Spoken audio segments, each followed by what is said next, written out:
Our contemporary world is following its fate, progressing more or less on the scientific, technical, and genetic levels, and in the inevitable disorder of contradictory political issues. It is from within that system that it must be transformed, as it is within ourselves.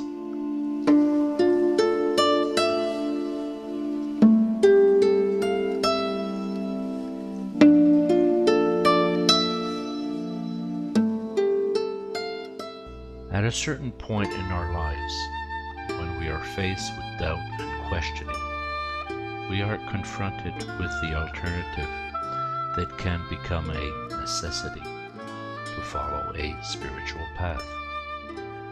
But what awaits us, and where do we begin? What are the steps that separate the project from the realization of such a path? How can we measure the determination and perseverance needed? Let us briefly look at the indispensable elements and the qualities we will need, and let us try to clarify the paradox of an individual path of liberation which, in order to reach a good end, must be part of a collective process. As a preamble to these reflections, we would like to recall a few important points. All those who aspire to a certain purification can receive, without distinction, the strength and light of the spark of the Spirit. But since we are dealing with an alchemical renewal, that is to say, a reprogramming of the entire human system, it is the fire that must act within us. Indeed, although the atmospheric ether fire envelops our planet Earth and is present everywhere, it manifests itself in a dispersed form, not strong enough for a renewal at the individual level. We're talking about a fire linked to creation, to the Logos, which is sometimes called the fifth ether. In order to receive and convert the powerful force of the ether fire, it is necessary to place oneself in a forge, a place where this force is concentrated. This is the reason for the existence of spiritual schools and the work of those who animate them and enliven the place. There are many other reasons for operating with the help of a group, and it is no coincidence that ancient initiations had recourse to collective structures. The obstacles are so great that it is difficult or even impossible to overcome them alone. Of course, a group united towards the same goal in a common orientation does not guarantee the success of the self-liberation process, but it does make it much easier. However, when we talk about realizing a spiritual path, it is not only a question of changing certain aspects of the personality, but of creating and building a body capable of receiving fire and light. To achieve this, all the tools at our disposal must be used. We know a number of things.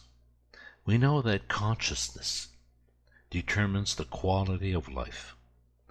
Any fundamental change of situation in individual or social life is only possible through a prior change of consciousness. However, our current consciousness passes from a synthesis of past experiences to a projection into the future without being able to stabilize itself in an open and large present. New life is only possible if consciousness is deeply rooted in the here and now. It is the heart that is the source of all strength and the door to eternity. We must therefore connect ourselves to this consciousness of the source, which gives access to the knowledge of universal laws and allows us to live without fears and projections.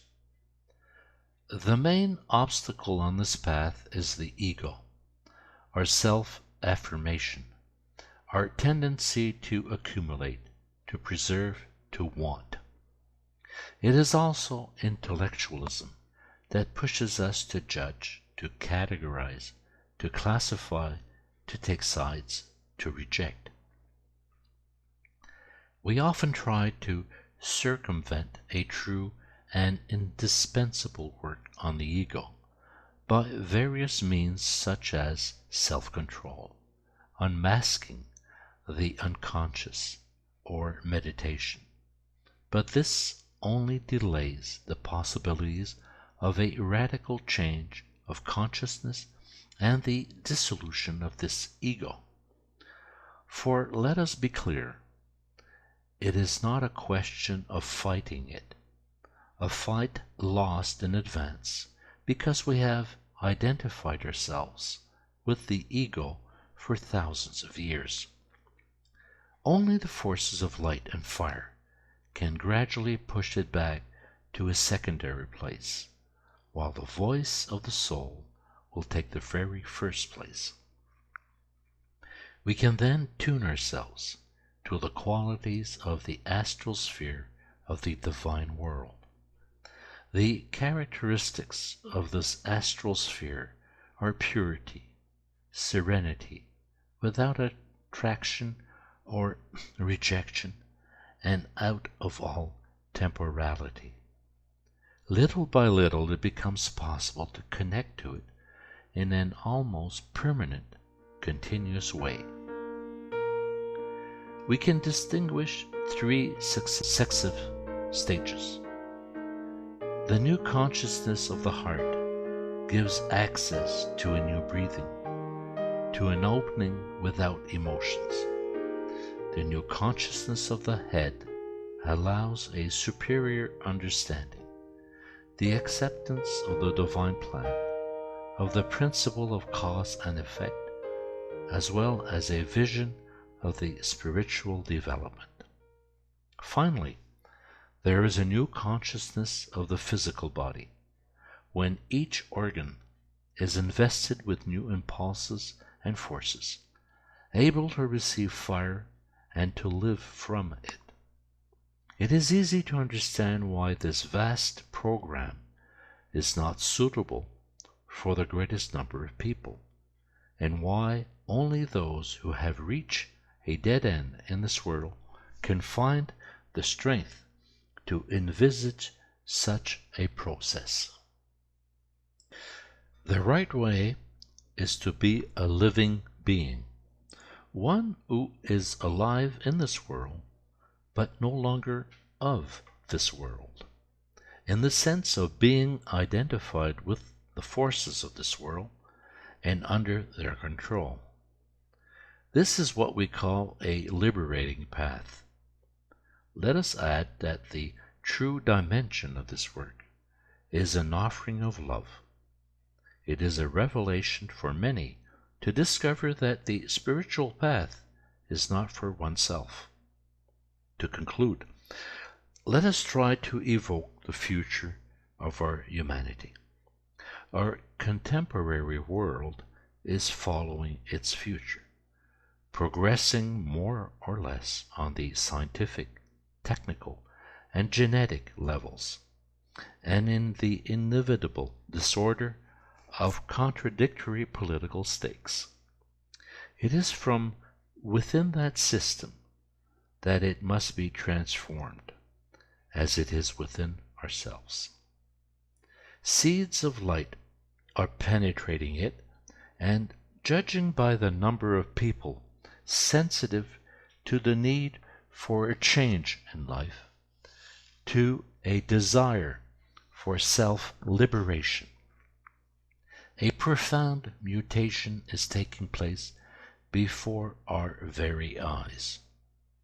Today, many of us seek to emancipate ourselves from technological slavery and doctrines concerning medicine, social integration, the quest for normative happiness.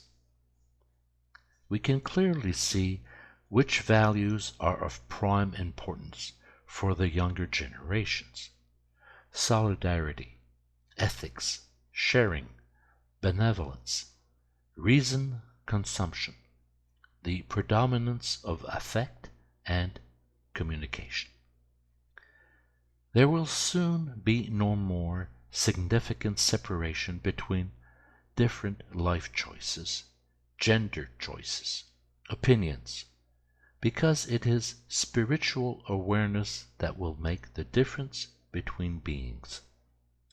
Solidarity will arise from the unity of souls, and a great number of radiant lights will allow, beyond the chaos on the surface, the building of the new spiritual reality. The world cannot be saved by the soul of this world, but by far superior forces coming from the Logos, from the divine creation, and to which we can relate. In short, let us seek the highest and find it where it resides. This is how clairvoyance, spiritual autonomy, and awareness of the sacred can be born, grow, and remain in us as renewed soul beings.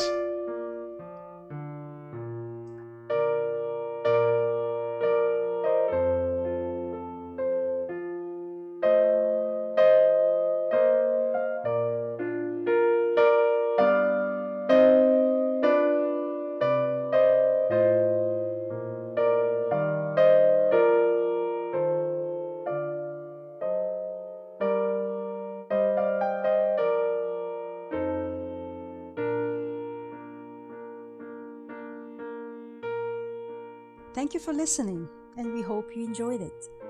If you wish to support us in reaching more people, like our posts, rate us with 5 stars on iTunes, leave a positive comment where you can, or share our content on your social media.